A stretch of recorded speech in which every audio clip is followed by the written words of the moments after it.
Show me you at your best. Other interviewers after me can try to find you at your worst, but right now, show me you at your best. It was just a train wreck. It became clear almost immediately that their resume was AI generated, or they had gone through and very carefully made one, but I'm guessing they had just used AI to do it. They were not in the United States.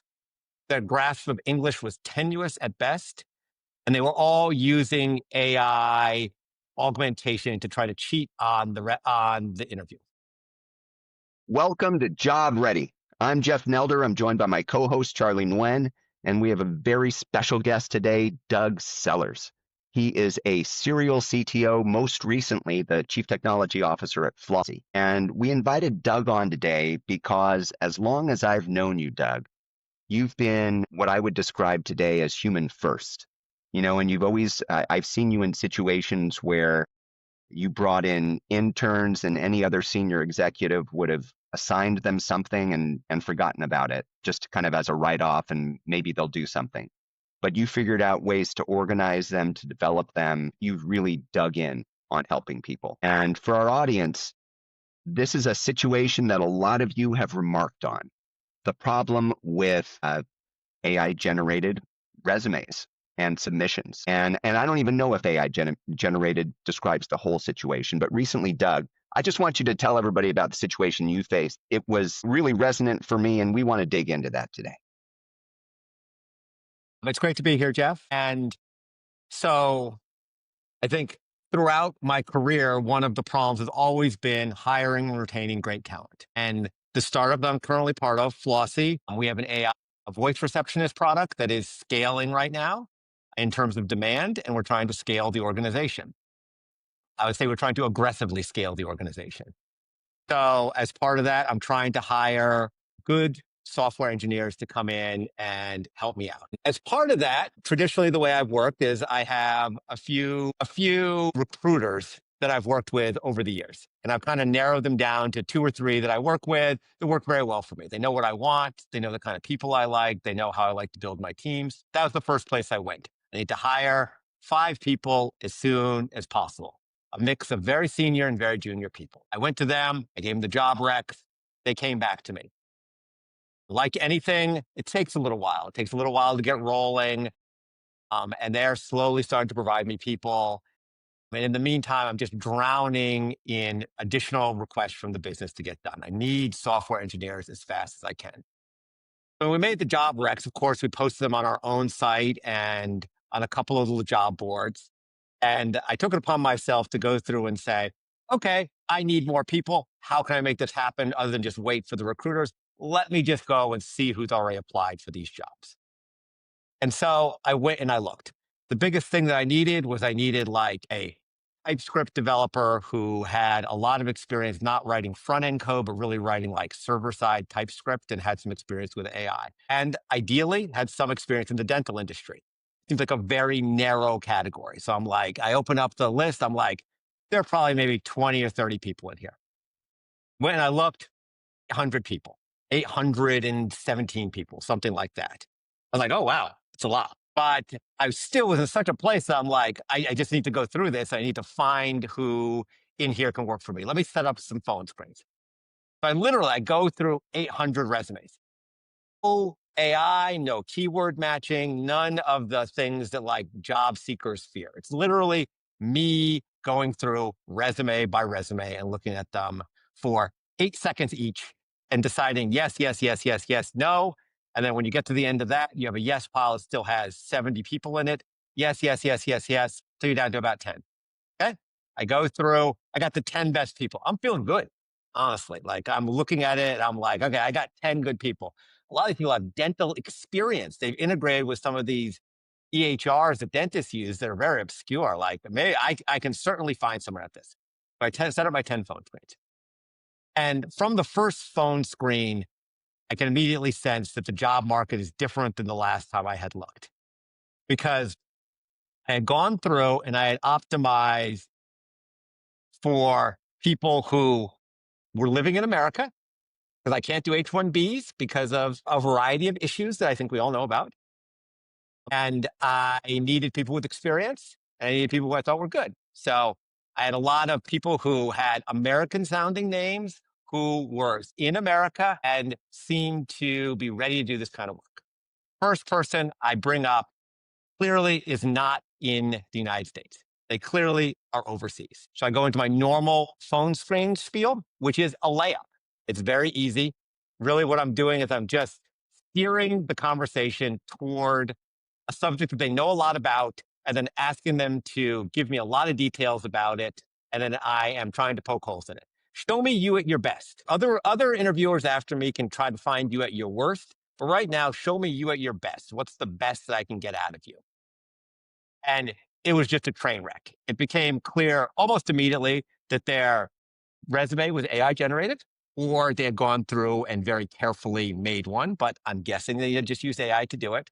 They were not in the United States. Their grasp of English was tenuous at best, and they were all using AI augmentation to try to cheat on the interview. And as soon as I realized this, I started to ask this first person like detailed questions about some of these EHRs that dentists integrate with, because it's not common knowledge really, and they had it on their resume. Immediately they failed. So I was like, okay, fine. Just one bad apple. And I proceeded to go through the rest of these. And 10 of 10 were of this same kind. They were people who were not in the United States, who had falsified their resume and were trying to use AI to cheat on the phone screen.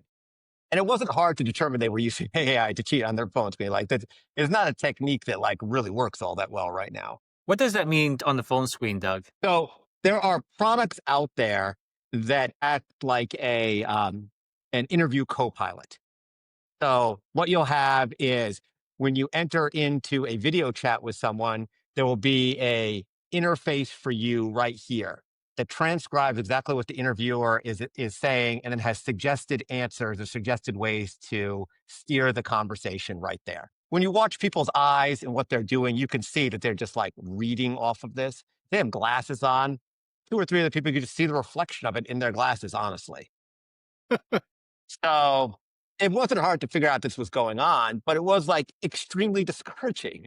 Like I felt like I had done the right thing here. You know, I had gone through and I'd really tried to like find good people and give them a chance. And I know that the job market is tough right now, and a lot of engineers are getting laid off, and there's supposed to be like a lot of talent on the market, but like sifting through that with this problem felt impossible. It felt like I had been DDoSed. That's what it really felt like. There had been a denial of service attack on me by just overwhelming me with the amount of resumes that made it impossible for me to actually do it myself. So at the end of that, I just kind of walked away. I was like, I guess I'm just going to let my recruiters do it. Doug, I have to ask you, first of all, speaking like a CTO, sprinkling denial attacks, because regular people is like, what the hell is that? No, I'm just kidding, Doug. But I love to understand the motivation behind this, right? I mean, why do they do that? I mean, we've seen on the news of North Korean agents trying to infiltrate, and they put a fake screen of themselves, even like the face that you're seeing on the screen is actually not themselves. So love to understand the motivation behind it. It's purely a dollars and cents motivation. You know, if you're living outside the United States, even if you're living in like another first world country, the amount that we pay for software engineers in the United States versus a country like Spain or London is 2 to 3x. And compared to a country like Pakistan or even parts of China, just the difference in pay can be 10 to 100x. And that's why you also see the North Koreans coming in. There were definitely people I talked to that I suspected were North Koreans. It's just a way to get dollars into the North Korean economy. You know, it's not motivated by anything other than I can work remotely, and if I'm good enough at this, I can be making a life-changing amount of money. That's a really interesting thing, Doug. It sounds like they're just rolling the dice on if I can do well enough at this, right? Because they're faking the experience that they would need to do well enough at this. I mean, that's all it is. Why do people think, yeah.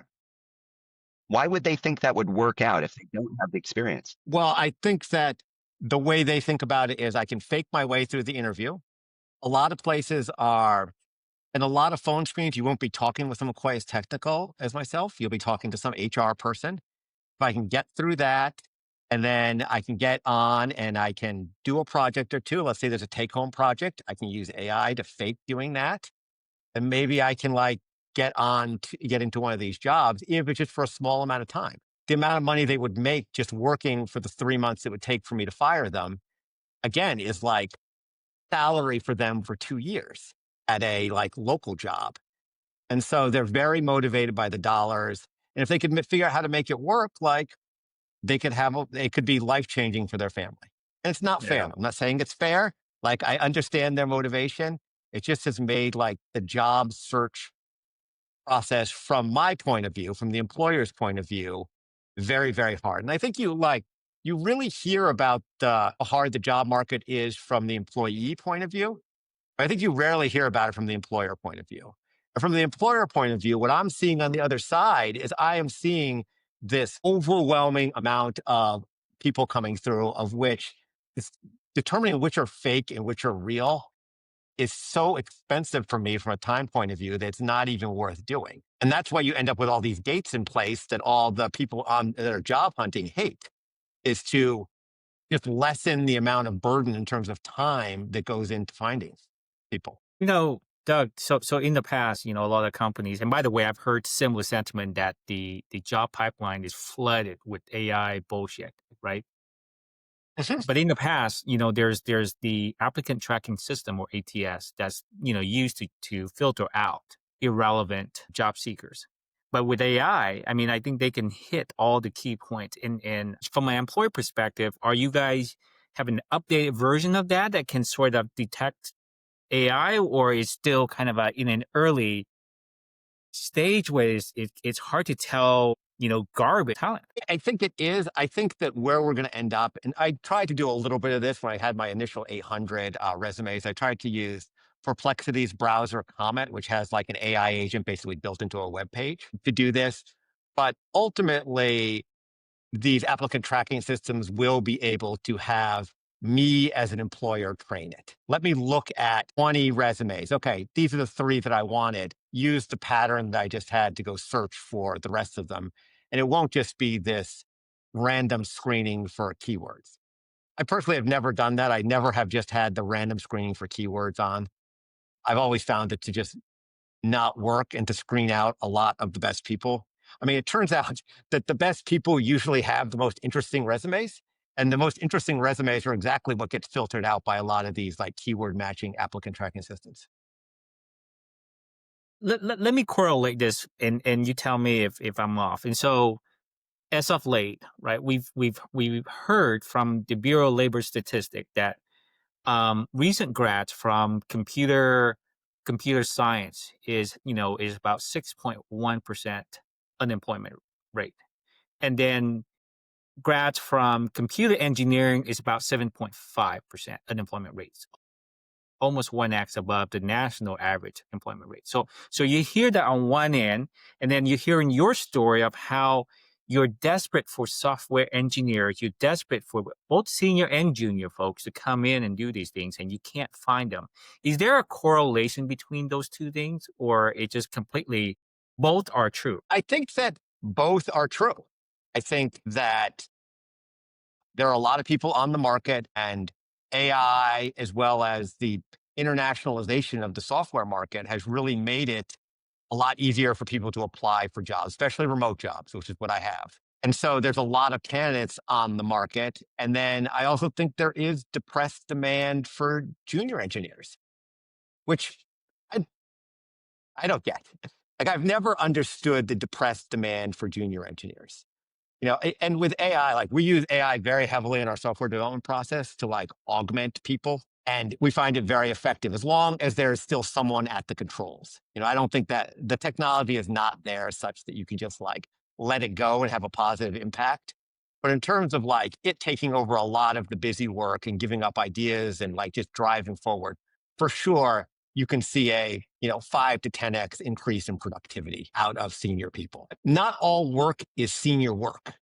And really, when I'm putting together a team like this, I think of it, I want to hire 2 types of people in the AI world. In the AI world, because I put a lot of thought into trying to understand like what is an AI software organization going to look like. And I think what it's going to look like is less engineers. So you keep your Dunbar number lower, that have less middle management or no middle management. And the people are just good and wired directly into the strategy. That's how people want to work anyway. They want to like have a direct path. So how do you put that together? And then, so that's one fact that I have. And the other fact that I have is that 70% of the work I have is not senior engineer work. It's just a fact. Most of the work I have is actually great work for people to cut their teeth on. So as I'm in this hiring market, the way I'm thinking about it is I want to hire one of two kinds of people. I want to hire senior people who are at the top of their field, who I'm willing to pay for. Ideally, I or someone on my team knows, and they're going to come in and I'm going to augment them with AI and they're going to crank stuff out. Or that's one archetype. The other archetype is I want to hire very junior people, 6 months worth of experience or less, smart hustler. So I'm looking for. Those are my two requirements. Smart hustler. Ideally, you have some technical skill.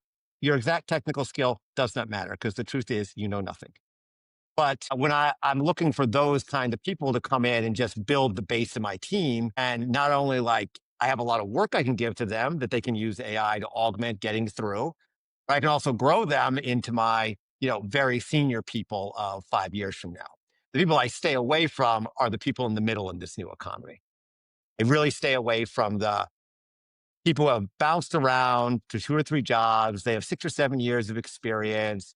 They don't seem particularly passionate about doing this. They haven't really risen to the top of anything. They just kind of are like workers who can come in and kind of provide another set of hands. Those are the people I'm really staying away from right now. And I'm just trying to like augment or optimize for those two bookends and finding it very difficult right now. Doug, you're so thoughtful. Let's just dig into those people that are bounced around for 6 or 7 years, right? Because there's plenty of them in the job market. You're not just, I don't think you're referring to people who are toxic in an organization. You're just talking about people who are just there for the paycheck, don't particularly care. They're going to keep bouncing around. They look at the clock all day, right?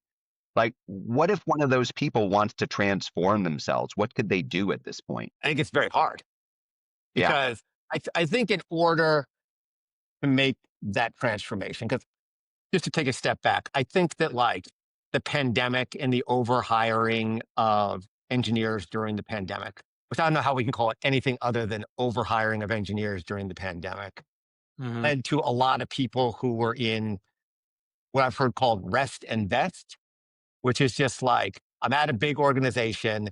I just want to vest my stock options and I just want to like do my tickets and like clock out at the end of the day and just like keep spinning the plates.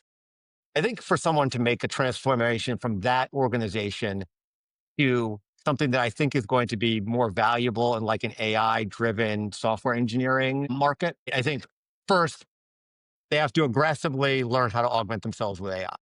Okay. I think anyone who is not doing that right now is putting themselves in danger in the job market in the 5 to 10 year. And second, like they have to change their work habits. Like it's not at the places I work and the kind of teams that I'm constructing and what I think a team is going to look like in this AI augmented economy. There really isn't any room for people who are just spinning the plates. You need people who are going to come in and not define success by, I did my task. They're going to define success by the customer is happy.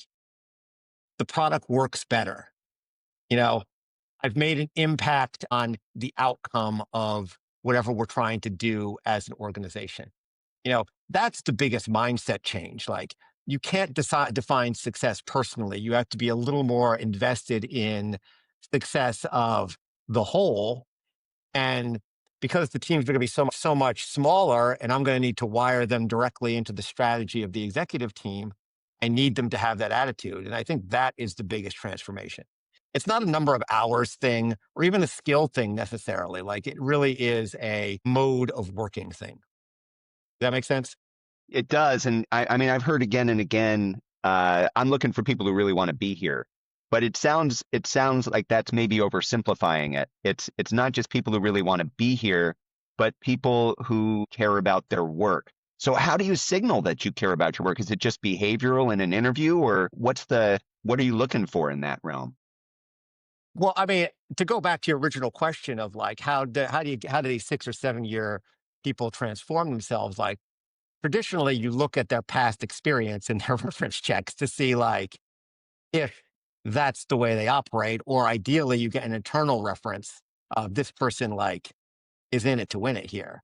But otherwise, like you end up in a lot of conversations. You end up in a lot of behavioral interviews. At least as a CTO someplace, those are the primary kind of interviews that I conduct. I have my engineers who are going to come in and grind them to make sure they can like put together a good looking system and go.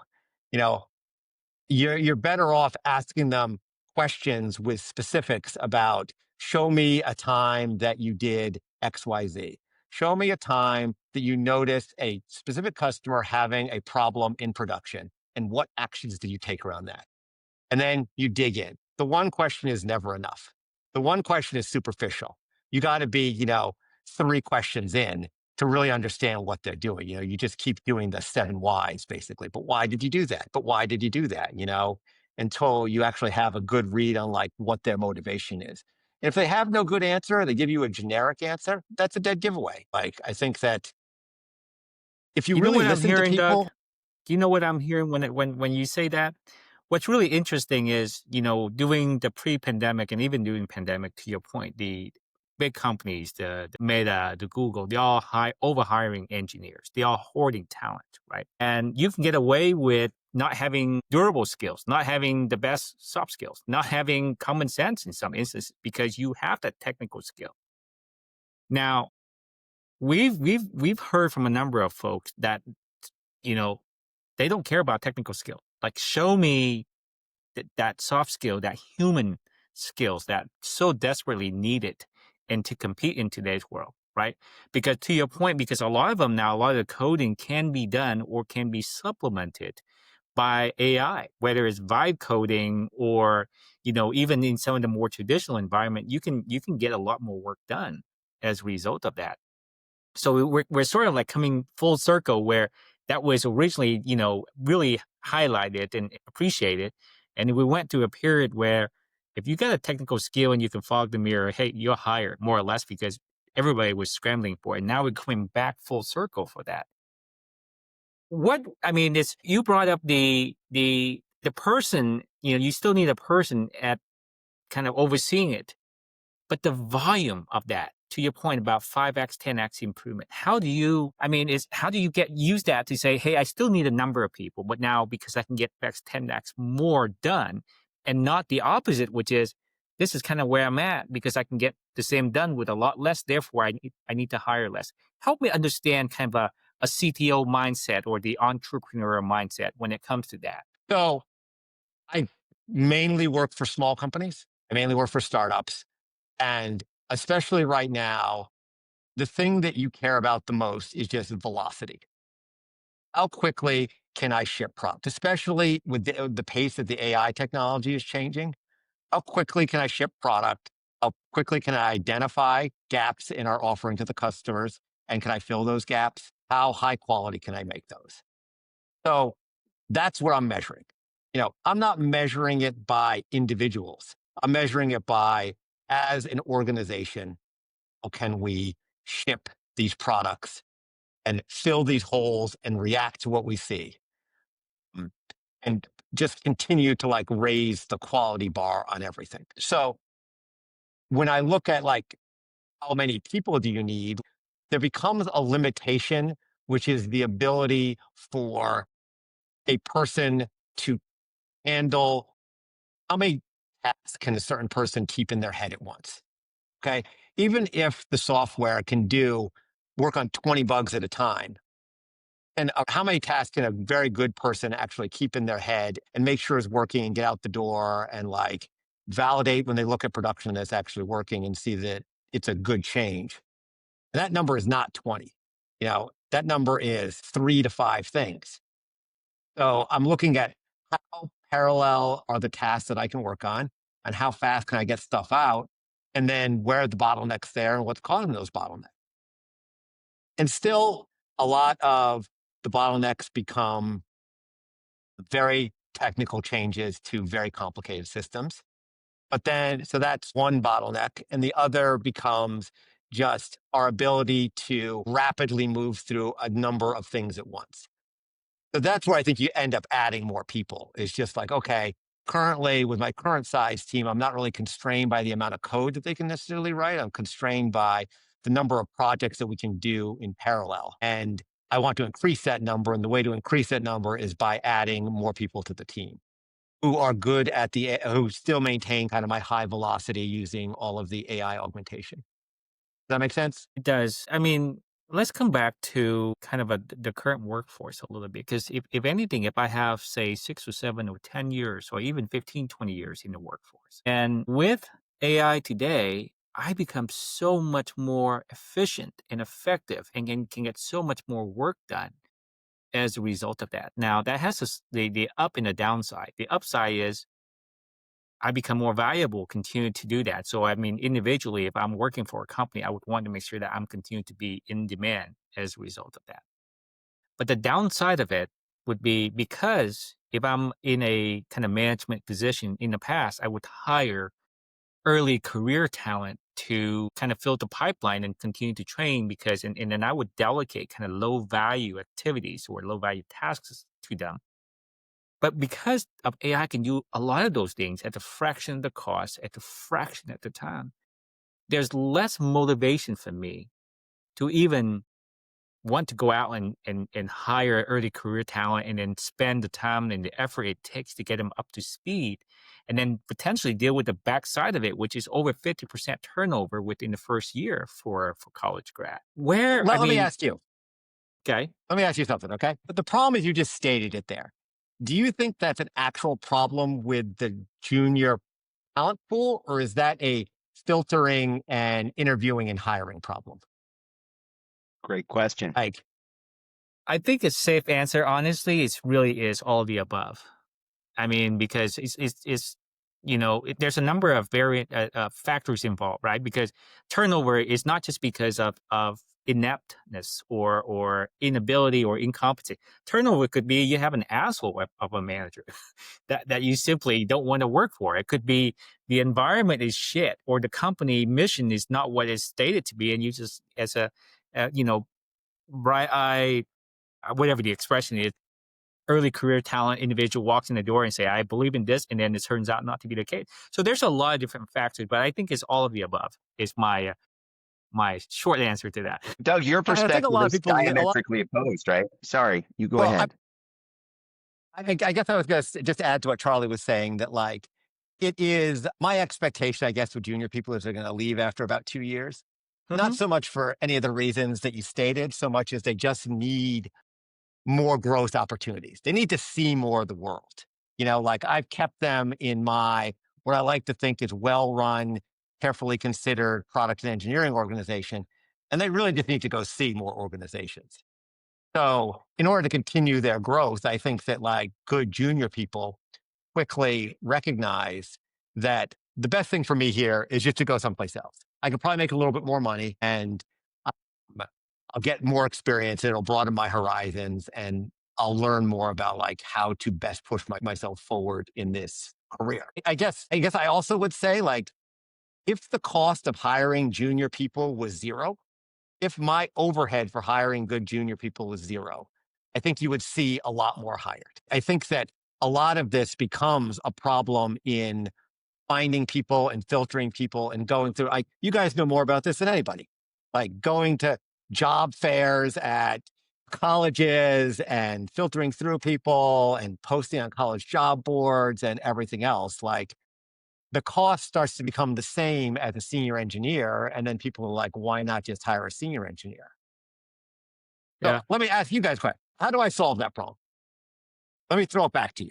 Like, how do I solve that problem? I want to bring in a bunch of good junior engineers that are low cost for me to hire, not low cost for me to pay.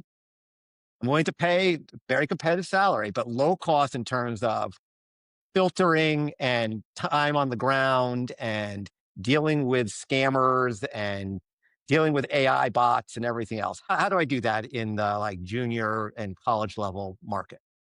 Well, it sounds like if you could wave a magic wand and have a pre-verified source for applications where you know these people are who they say they are, and some way to peer into their work product ahead of time, that would solve a lot of the problems because it sounds like the trust factor is hugely impacting. You Ideally, know, I think you would also in some way be able to be peer into what Charlie was saying, that like some of the soft skills, okay, I want to know like how are you going to be to work with, you know, not every one thing I've learned about building teams is that you don't want just one kind of person on the team. You want, a variety of people who complement each other. So like when I'm looking at people, I'm not only looking at who they are, I'm also looking at what kind of person they are. Oh, I can't imagine having 7 copies of myself on the same team. That would be a disaster. Okay. Like that will not work. I think that when I look at these college people, I also would want to see like, okay, what are your soft skills? How are you going to be? What's your work style? Like things that you can get typically out of a conversation, but a conversation is expensive to me. Doug, so this podcast is called Job Ready because we really focus on job readiness, and we dedicate this podcast as well as the work we do at EFA through bridging higher ed to employment, to employer or employment. And it sounds to me like there is definitely value in you building kind of a relationship with some of the, schools in your areas. The grads coming out, they're human, they're legit, they're based here in the US. They have a point of reference, to Jeff's point, because the dean, you can talk to the dean, the school, the reputation, and all the good stuff. Why hasn't that been done? Or maybe it has been done and you're just not seeing the result. I want to get your thought on that because obviously, people now thinking about college, they question the value of college degree. They question the high student, the tuition cost. They question the potential job outcome on the other end of it. So there's a lot of uncertainty facing higher ed right now, but it sounds like in your case, what you're saying, that could be a really interesting solution for you. Right. And I told this to Jeff when I described this initial problem to him, and he laughed at me, which is like, I'm going to be going back to just going to career fairs where I can just meet 200 humans in 3 hours and I can instantly like interview them right there, and I can figure out who's going to actually be going forward. That's what we're going to be back to. It's going to be 2004 again. And we're going to be like standing at tables at these college fairs, which we're 100% doing. Like that is our way forward here right now for these people is to go to the UCLAs, the UCI, the Cal State Northridges of the world. You get a booth, you stand there, you talk to a whole bunch of people, you get a short list of people who would probably fit into your organization and they seem to have the technical skills, and then you move them into your hiring pipeline. That seems to be the most efficient current way to, efficient is the wrong word, low cost way to get good junior talent into your pipeline is to get away from the digital side of it 100%, because we've been overwhelmed by these AI augmented everythings. And the only way to do it is to look people in the eye and say, okay, I know who you are. I know where you're coming from. Doug, like we started out this conversation, if anybody in technology was human first, I would say I would submit your name for it, a technology leader who's human first. But this has really impacted your trust in that whole, I can hear it throughout what you describe here as far as like moving out of digital and back into in person in order to do these interviews. You're still looking for human beings. You're still looking to hire. It's not completely dissuading you, but what about the majority of leaders out there? How do they gain trust back in the system when they were never willing to expend the type of effort that you were in the first place? What do you think about that? I mean, I think that's going to be hard. And I think there's going to be reorganization of these larger companies. I think that the way that we manage and build organizations is going to be very affected by AI. And most organizations have not blocked that. Most of them have not taken a step back and said, whoa, let's just play this out to its logical end here as to what's going to happen in the 5 to 10 year horizon. And what is our organization going to look like at that point? And then finding all the consequences from what that organization is going to look like. Most of them are just like, okay, it's going to be business as usual, except we're going to cut all the people who are at the edges and replace them with AI. I don't think that's what's going to happen at all. Like, I do not think that is going to be the organizational outcome. So I think there is going to be a reckoning and there's going to be a bunch of additional effort and honestly, company failures that are going to come from an inability to adapt to these changes over the next decade. Well, let me I follow think up you on do. that, You have Doug. to go back to being, okay, go ahead. No. I want to finish your thought here. You have to go back to being Because what? I think you have to go back to being more human first. These tactics that we used 10 or 15 years ago, I think are going to be back to the tactics again because of just the way that AI is going to allow everything to just be overwhelmed, And I think it's very interesting. There are actually some futurists who have written about this. Like there's a Neil Stephenson book called Fall, which he describes the situation where AI has created so much content that it's impossible to decide what's real and what's not. If the cost of creating content goes to zero, what's the effect of that? If the cost of applying to a job with a fake resume and being able to fake it on the on actual call goes to zero or near zero, what's the effect of that? And the effect of that, in my opinion, is less digital and more direct human connection. And I think that's what these organizational leaders will eventually come back to. I don't know that you can just technology your way out of this problem.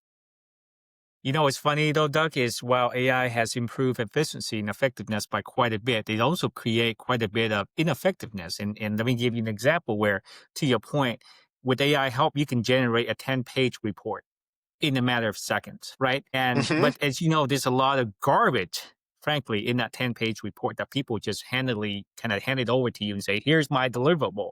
And then you end up spending a lot of time looking at it and going over it. And you're like, what is this shit that's sitting in front of me? I wasted so much time and effort. And so in some way, you're kind of seeing a little bit of that, kind of a backlash as a result of that.